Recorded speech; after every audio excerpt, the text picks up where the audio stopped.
देखो ये relative velocity का छोटा सा कंसेप्ट है कि मान लो तुम इधर जा रहे हो, ये तुम्हारा वी ए है, ये तुम्हें दे रखा है 50, ठीक है।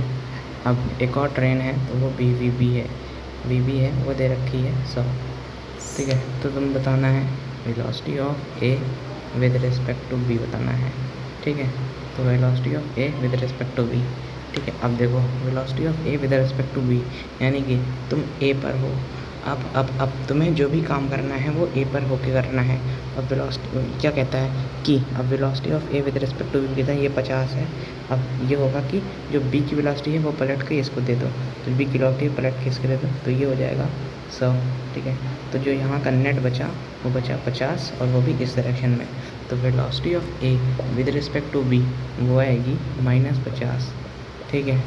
यानी कि जो अगर velocity of A with respect to B क्या है, यानी कि ऑब्जर्वर जो है वो तुम्हारा बी पर है। तो अगर विद रिस्पेक्ट टू बी है ना, ऑब्जर्वर तुम्हारा बी पर है, अगर कोई ऑब्जर्वर बी पर है, वो 100 किलोमीटर से जा रहा है और तुम ए पर हो, तो उससे जो है वो तुम्हारी स्पीड दिखाई देगी -50, यानी कि उससे जो है वो तुम्हारी स्पीड वो तुम उससे जो है वो तुम दिखाई दोगे -50 की स्पीड से ऐसे जाते हुए। और ट्रेन में एक्चुअली होता भी यही है, ठीक है। अब हम लोग बात करते हैं अब देखो, ठीक है। अब यही सेम केस है 50 और ये 100। अब हमने पूछा है कि velocity of V with respect to A, ठीक है। अब हमें ये पूछा है ये अब तुम्हें करना क्या है, जो आगे है यहाँ से काम करना है। तो वेलोसिटी ऑफ वी 100 थी, कितना था ये 100 था।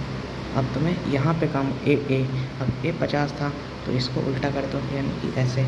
जब नेट निकालोगे तो 50 आएगा, वो भी इस डायरेक्शन में, 50 आएगा इस डायरेक्शन में, यानी कि वेलोसिटी ऑफ बी, अगर velocity of B with respect to A, अगर कोई बंदा यहाँ खड़ा है ए पर, ऑब्जर्वर खड़ा है, तो उसे दिखाई देगा जब वो भी चल रहा है वो भी चल रहा है, तो आंसर 50 आ रहा है। यानी कि उसे दिखाई देगा जो बी वाला है वो जो बी वाली ट्रेन है वो 50 किलोमीटर पर आवर से आगे जा रही है, उसे ये चीज़ दिखाई देगा, ठीक है।